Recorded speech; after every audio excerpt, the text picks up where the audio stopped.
I was looking at the perceptions and treatments of war wounds during the classical and archaic periods, particularly focusing on the texts of the Hippocratic corpus.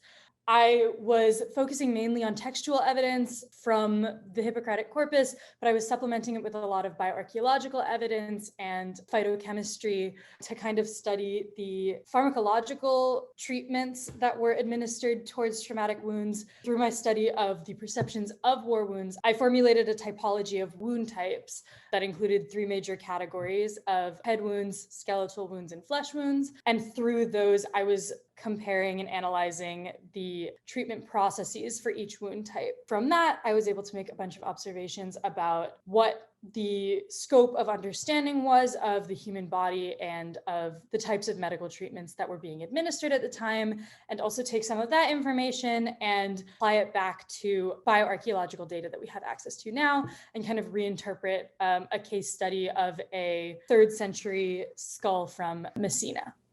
There were two things that I was focusing on primarily when I was reworking my conclusions, which are, first of all, my understanding of how the pharmacological applications were functioning with the human body and how the actual functions aligned with Hippocratic physicians' perceptions of what those pharmacological applications were meant to do.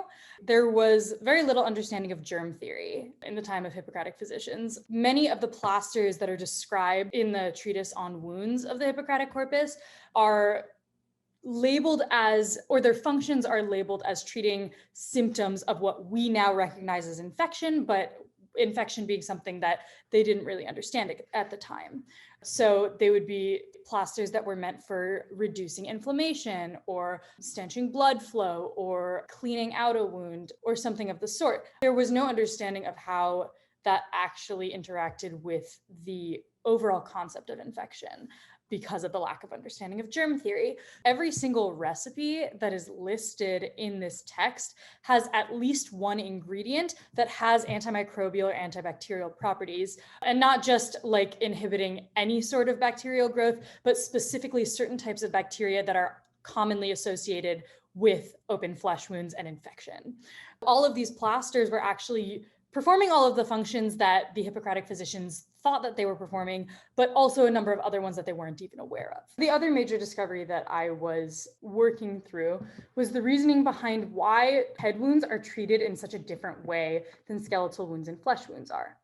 And this goes back to the idea that heat increases the rate of suppuration in a wound, because that was actually considered really dangerous in the treatment of head wounds. And the reasoning behind that is because if surgery was deemed necessary after these first couple steps of examination, trepanation was generally the next step of the treatment process. It's one of the common methods of skull surgery, and it was generally done by cutting, drilling, or boring into the skull. Its primary functions were either to remove diseased or infected bone or tissue, or to create a channel through the skull to like relieve pressure from underneath the wound or allow a channel for like fluid to be expelled. So if trepanation was deemed necessary in a head wound, it's a really urgent matter. Trepanation has to occur as soon as possible after the physician makes the decision that that's necessary. The longer after the wound occurs that trepanation occurs, the more dangerous it is to actually perform trepanation.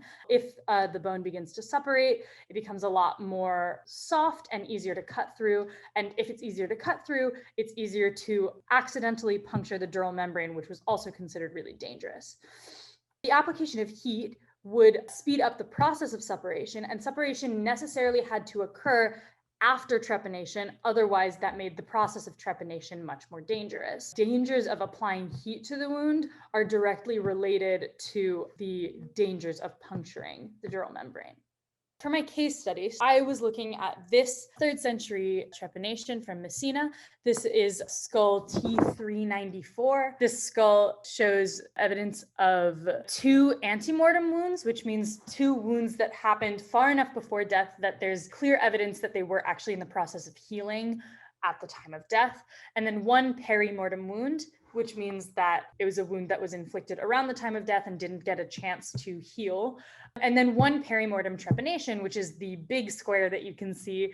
Almost all instances of trepanation are used for medical reasons. And within all of those instances of medical trepanations, most of them are used to heal instances of trauma. This is called a linear intersecting cutting trepanation. And according to the bioarchaeologists at the site of Messina who were analyzing this skull in the first place, they thought that the injury that required the administering of this trepanation was most likely either found on the area of skull that's actually been removed, or that it was damaged enough post-mortem that it's kind of difficult to observe at this point. I think that's untrue. There is a perimortem wound right on the other side of the sagittal suture from this trepanation. There are those 2 antemortem wounds and then 1 perimortem wound, which is an instance of sharp force trauma, what would be known on head wounds, the text as a hedra, which is like a sharp force instance of trauma where the margin of the blade or the weapon that inflicted the trauma can actually be observed once the weapon is removed. This is what would be called a hedra. I think that this instance of trepanation is related to that perimortem wound. First of all, because both of them are perimortem. So it's already clear that both of these happened within a pretty concise time frame. Specifically, on head wounds, the text is very explicit that if a wound occurs on or near one of the sutures of the skull, trepanation should not happen on or near the suture. It should happen on an adjacent area of bone because the suture is weaker and it's also more difficult to actually see the depth and severity of the wound itself when it's in the suture. That's just another piece of evidence that points towards these 2 wounds being related. On top of that, it's probable that the actual death of this individual was a result of this trepanation and the accompanying head wound for a number of reasons. First of all, this instance of trepanation, it appears that the physician was not very careful and he was most likely, in his haste, pretty reckless in his trepanation. We can see this for a number of reasons.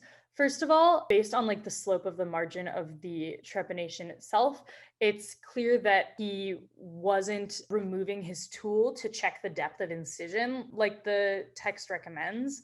So he was kind of cutting through with haste, which is also evident because of this. If you can see where these little black arrows are, there was a false start incision made. The physician cut into the skull and went, "That's not the right spot, I'm going to start over," which is not a very good sign when you are having skull surgery performed on you. Already, these are a couple of signs of just haste and carelessness in this trepanation. He most likely cut straight through both tables of the skull faster than was intended. This is dangerous for a number of reasons. First, what we know the text warns against, which is that if one cuts through too hastily, it's very possible that they will puncture the dural membrane, which is incredibly dangerous.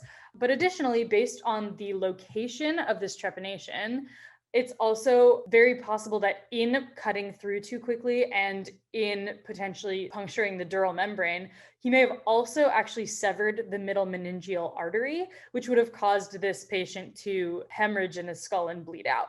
All of these different pieces of evidence actually point to the actual act of surgery being one of the main causes of death. So that's just one instance in which we can use these new discoveries to reinterpret bioarchaeological data that we already have access to. But these can also be applied in a lot of other scenarios, which I think is a valuable addition to the field in the long run.